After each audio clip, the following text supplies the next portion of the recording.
These Asians were brought by British here to Uganda. Therefore, the British and those, they are responsible to look after those Asians. Because I have got also difficulty in Uganda of economy. And as I had said when I took over, I will make sure that before I hand over the government to another government, I must reorganize this country properly, and this is a part of my program to follow. I am the best friend of British, and your best friend is the friend who tells you your mistake. And that is why I said that the responsibility of Asians in Uganda, it is the responsibility of Great Britain. Thank you very much. Uganda's President, General Idi Amin, makes it clear that he expects Britain to look after the Asians of Uganda, whom he no longer wants. Ever since the President's decision to expel all Asians who are not Ugandan citizens, the British High Commission in Kampala has been besieged by thousands of Asians trying to clarify their national status and seeking assurance that they'll be allowed to enter Britain.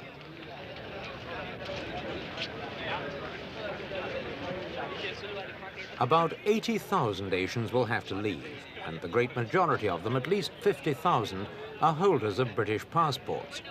These are the people who were given a choice of citizenship when Uganda became independent in 1962 and who chose to remain British. In normal circumstances, if they wanted to settle in Britain, they'd have to obtain an entry voucher. A British passport alone is not enough. But in the present emergency, they're now demanding that Britain immediately honours the promises it gave them 10 years ago. Are you one of the people who will have to go because of what President Amin has said? Yeah, I'm one of them. I'm holding British protected passport. What do you think will happen if you stay after the 3 months? That is what I heard the government say. They are going to take the action. Either they will take to me the court and ask me more questions that why you've been here What do you after think would 3 happen? months. That I cannot tell. It depends on the government law, what they're taking an action against me. Do you think the British government is going to help people like you? Yeah. Yes, well, because I'm holding British passport. The British government is going to help me. Do you think they'll have to take you? Yeah, anyhow. Why have you come here today? Yeah, I came here to see what is happening because I'm holding British passport and I may get in trouble. Will you have to leave because of what the President has said? If he say I have to leave, what I can do? Do you think Britain will help you? Yes, because I am a technician and also I am interested. I am working with British men. My boss is British. I think they will help me. I was Africanized. My job was Africanized. I have given notice on the 15th November. Africanized and press this copy, producing a copy of a certificate to the British High Commission that my job is Africanized. Dear sir, will you please give me now voucher? Then I got reply, wait, your constant review, go and go. So there is no satisfactory answer from this British government. What are they going to do for you? I don't know. I just spoke to him, my dear sir. Now it is, I would be without job, you know. You say, no, constant review. You know, but what the people will do when they are out of job, what they will eat? They will eat stones? Do you all think that the British government is going to allow so many Asians into the country? They are going to reshuffle them. They will reshuffle the people. How do you mean? Some will be sent to Australia, that's what they say, and Canada and other places. But they should have mercy on those people who have got some members in UK. And they should join them. There's no use of sending someone to Australia when his family is in UK. General Amin came to power in Uganda 18 months ago when he ousted the former president, Milton Obote, in a military coup. Since then, he's proved himself a tough and somewhat impulsive leader. The way he chose to inform foreign diplomats of the expulsion order was typical. The British High Commissioner and the envoys of India and Pakistan, together with Princess Elizabeth of Toro, Uganda's roving ambassador, were all summoned by the general to an extraordinary open-air lunch before the press and television cameramen. I compliment you on the same. The president had made up his mind and nobody was allowed to argue. The man who'd personally lowered the British flag during Uganda's independence ceremonies 10 years ago told his erstwhile colonial masters they would have to take back 50,000 of their Asian subjects within 3 months. But the general denied that his decision was either racialist or anti-British. I took this decision for the economy of Uganda. And I must make sure that every Ugandans get a fruit of independence. Since independent, actually Uganda is not yet independent, I will say that. Even when the British handed over on the 9th of October 1962, the Uganda still not yet independent. Uganda will be independent after this, my decision, after I want to see that the whole Kampala street is not full of Indians. It must be proper black, and administration in those shops is run by the Ugandans. Would you like to get all Asians out, really, sir? Yes, they must go to their country. Even nationals of Uganda? If they want to go, they are welcome to go. What prompted the sub-people if they don't go by the time limit? I think they will be sitting like they are sitting on the fire. I will tell you this. You just wait after 3 months. What will you do to them? Okay, you will see. You said you wanted Uganda. I think they will not sit comfortable here in Uganda. I will tell you this. I must actually tell you the truth. The Asians have been in East Africa for well over 100 years. In the early 19th century, the British encouraged Indian merchants to set up business on the East Coast, seeing it as a way of extending British influence in the territory. By 1850, there were 5,000 Indians in Zanzibar. They controlled almost all the foreign trade and were thought to be the financial power behind the Arab slave trade.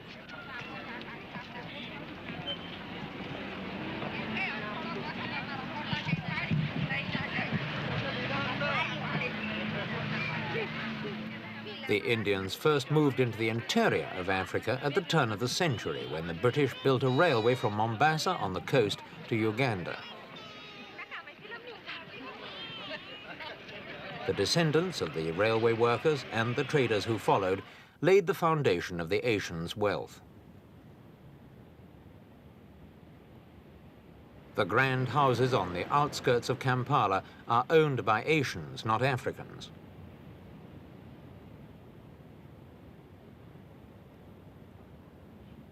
Gradually, the Asians began to enter the professions and to fill the middle ranks of the civil service.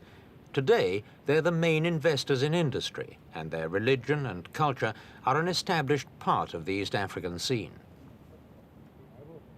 At the time of independence, the Asians had great economic power, controlling commerce and forming the only real middle class.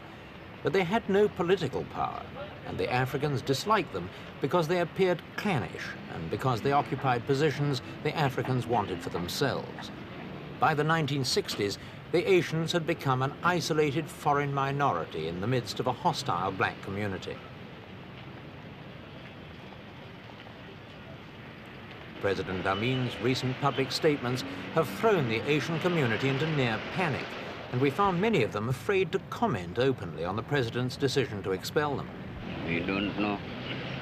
You must surely have some opinion. No, we don't know any opinion. Good evening. What do you think about President Amin's decision to tell British Asians to leave?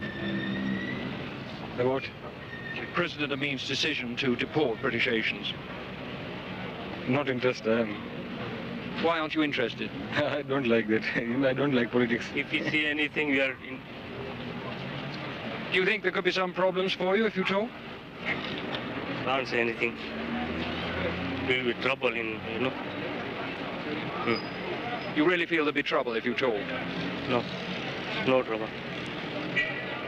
Excuse me. What do you think of President Amin's decision to deport British Asians? Well, it's come as a surprise, though. But apart from that, nothing else. I have no other comments to make. Why not? Well, because I can't say anything. I have no power to say anything. I'm just an ordinary man. Are you a British Asian yourself? Yeah, I am. How do you feel about it yourself? You worried? Well, not really. Whichever side, I am happy to live both places. Nothing more apart from that. Do you think he can do what he says he'll do, send everybody away? It's difficult to say. I mean, I can't give an opinion there. It's very difficult. We find many people in the community here frightened to talk to us. Why is that, do you think? Well, that's why you can't blame them. I too am not so keen either. Although President Amin appears to have acted suddenly, the writing's been on the wall for Uganda's Asians for several years. During the past decade, the East African government's policy of Africanization has meant forcing those Asians who are non-citizens to give up their jobs to Africans. This was done through an elaborate system of trading licenses and work permits, and 4 years ago it produced a panic exodus from Kenya. Some 60,000 Asians fled to Britain in a 6-month period, including 12,000 in 1 week. These Asians were the last to get in before Britain decided to control the flood. Back in 1962, Britain undertook to grant citizenship and free entry to any resident of Kenya, Tanzania or Uganda who did not want to become a national of these newly independent countries. This mainly applied to the whites and the Asians. But as a result of the 1968 rush of Kenyan Asians, new immigration laws were passed which revoked the right of East African Asians to enter Britain freely. Instead, a voucher system was introduced which strictly limited the numbers of East African families who could enter Britain in a single year to no more than 3,500.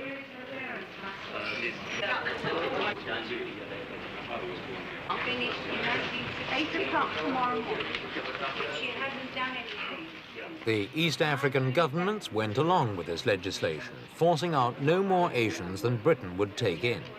This arrangement suited both sides, since it gave the British time to absorb them and the Africans a chance to cushion the effects that the Asians' departure would have on their economies.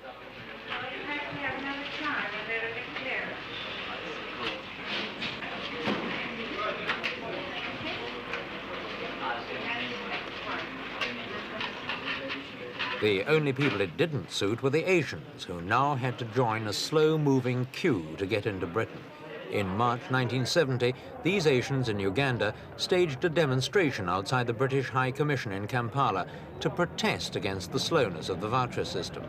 To them, it was little short of apartheid.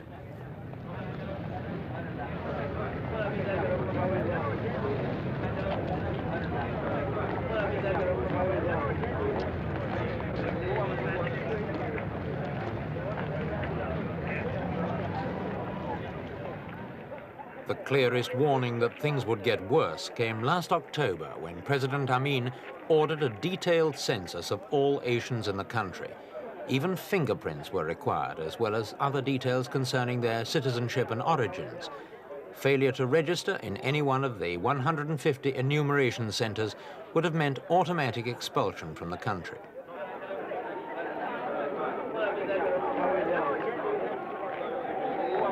The government said the purpose of the census was to provide statistical information on which to base its future policy of granting citizenship to the Asians. Events have now shown what the real purpose was.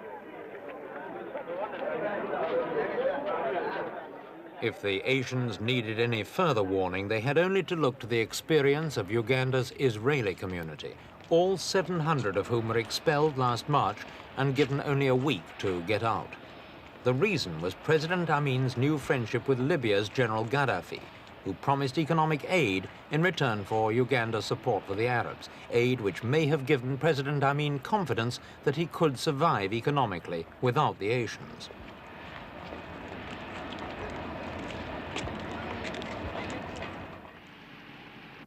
The people who are supposed to gain most from the expulsion of the Asians are the small-time African traders who now have the chance to move out of the back streets and into the city centre.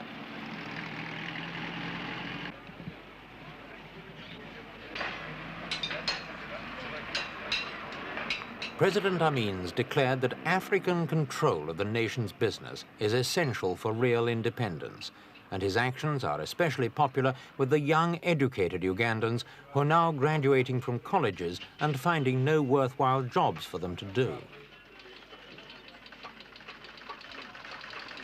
But there are problems. Few Africans have the capital to set up a business of any great size, and the Asians say they also lack the drive, initiative and business acumen needed to make a success. President Amin has warned that there will be shortages and economic difficulties. But even so, most African businessmen are pleased the Asians are going. Well, to my view, to my point of view, it's very good because we have, to give a chance to Africans, Uganda Africans to develop in business so that they can actually be economically independent.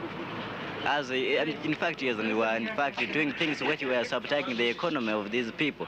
They are not allowing them chance to develop. If the Asians do go in 90 days, as the president has ordered, do you think Africans will really be able to take over all their businesses?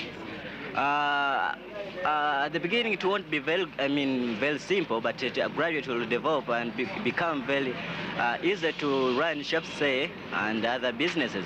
Because, say, if there would be no competition, the Africans will be doing it well. What's the problem for Africans taking over the Asian businesses? Well, first of all, it will be the financial problem, because now those Africans who are experienced in business don't have enough money to run big shops. And then, in fact, they can't be, it will be difficult, maybe difficult to get loans, big loans from, say, banks or anything.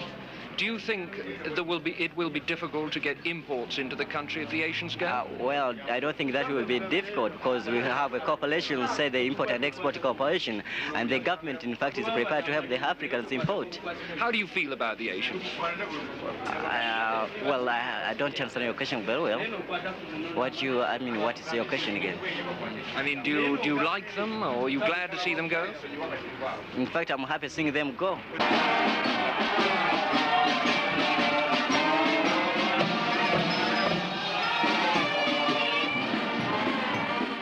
There's little doubt that the feelings of the African traders are shared by other Africans throughout the country. These students from Makerere University marched in high spirits to the city centre to congratulate President Amin on his decision. Any security personnel who try to in a long, rambling speech, the president told the students he wasn't going to change his mind, and they relished his determined twisting of the imperialist lion's tail. For his part, the president was obviously happy to bask in the new popularity which his anti-Asian policy had brought him. At several points during his speech, he was clearly playing to his audience. But I know these are the former corrupted police who have been confused by the former regime politically. They are the ones who are letting down some people in the country. The president now feels he holds all the cards and can afford to ignore any appeals from Britain to get him to reconsider. We asked Britain's Foreign Secretary, Sir Alec Douglas-Home, if there was anything Britain could do to stop him throwing the Asians out. No, it does not. Well, you can't stop a ruler of a country if he wants to behave in this way, throwing them out. But he has thrown them out for racial reasons. There's no other reason except he says they damage the economy, which is nonsense, because the Asians, in fact, contribute a great deal to the economy of all the African countries. They're good traders, good businessmen, good shopkeepers, and all the rest of it. There's no doubt this will cause terrible hardship to these people, and we have our obligation towards them. Apart from just negotiating with him, as presumably you now will, what else can you do to stop him? What pressures can you bring to bear? Well, we shall have to get in touch with him again following the High Commissioner's meeting this afternoon, because he has said that he will modify his plan and that he will exempt from expulsion various categories of people. Therefore, we have to find out what he means by this and find out whether, if he's willing to do this, he will return to an orderly plan for the introduction of these Asians into this country. I don't put this very high. What he said this afternoon doesn't amount to much. It will be a few thousands out of perhaps 50,000. And therefore, this is a mass expulsion on any count. Nevertheless, we have to follow this up diplomatically and very soon and urgently. But what will you do to Uganda if the whole of this thing goes ahead? Will you stop aid?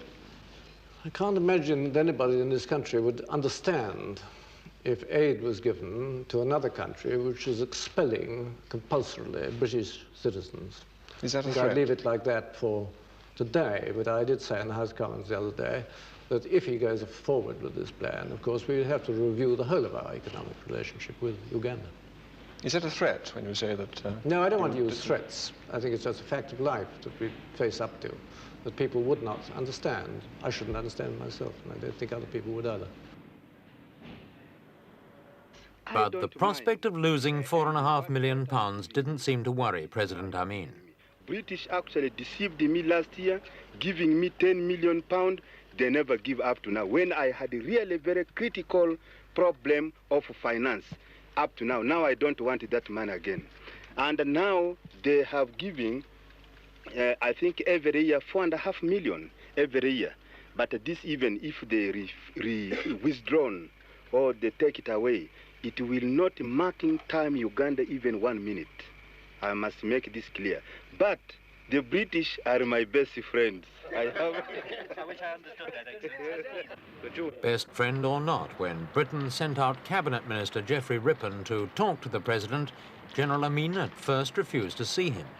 Mr. Rippon spent some of his time talking to Asians at the British High Commission, and then left Uganda to confer with other East African leaders in Kenya and Tanzania.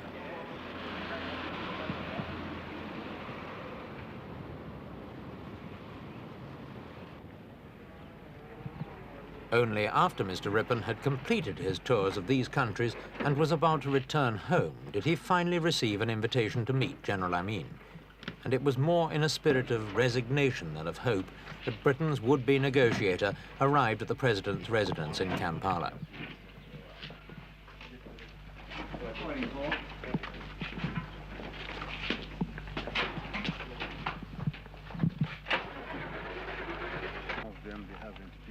General Amin was friendly, but the meeting made little progress. The General remained adamant about the 90-day deadline, and even said that Britain would have to construct transit camps for any Asians who'd not left Uganda by then. After the talks, we spoke to both men. My decision still stands of 90 days, which I have explained to the minister. Mr. Rippon, have you accepted, therefore, the President's 90-day deadline? Well, what we have said, of course, is that the policy is a matter for the government of Uganda, and the President has stated the policy. The British government accepts that it has a legal duty towards and a moral responsibility for the Asians who hold United Kingdom passports. That much is agreed. Have you in any way... We've also agreed that it's necessary to set up a working relationship of how to deal with these matters practically. I've said we will, of course, strengthen the staff at the High Commission, and the President has agreed that his departmental ministers and others will cooperate on the practical problems.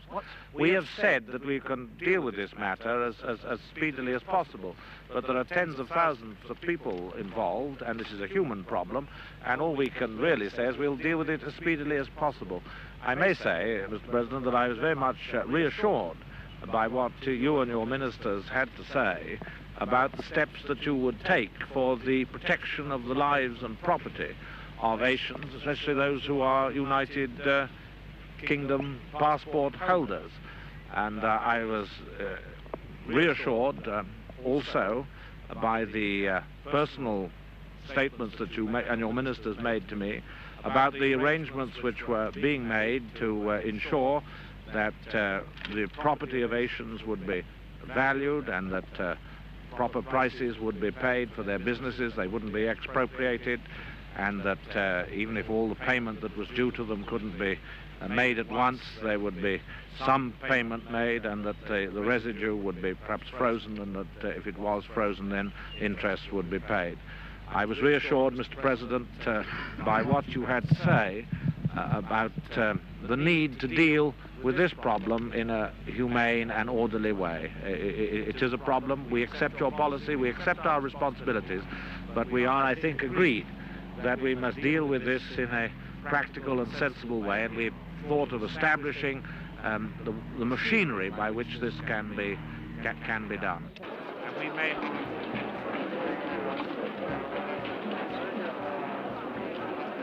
President Amin has said he's fighting an economic war against the Asians, and he's appointed his cabinet colleagues as field commanders.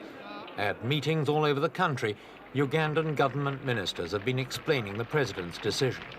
At Bombo, 20 miles north of Kampala, the Minister of Commerce and Industry was the guest of honor. The local African traders left him in no doubt that they approved the government's decision to expel the Asians and made it clear they were not particularly concerned to distinguish between citizens and non-citizens as far as the Asians were concerned. Black skins good, brown skins bad seemed to be the message of the day. It is the same Africans who will probably be married to our daughters. After the speeches came some traditional tribal dancing, and like any good politician, the minister showed himself to be at one with the people by joining in.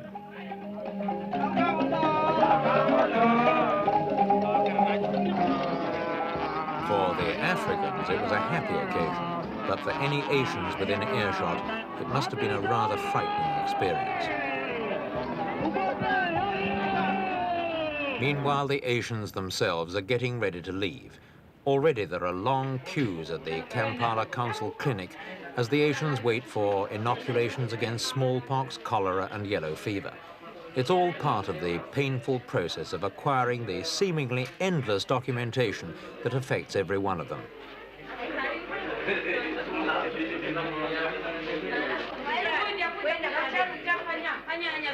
For these people, a 90-day clock has started ticking, and even if a jumbo jet took off every day, it wouldn't be sufficient to cope with the numbers who'll have to leave.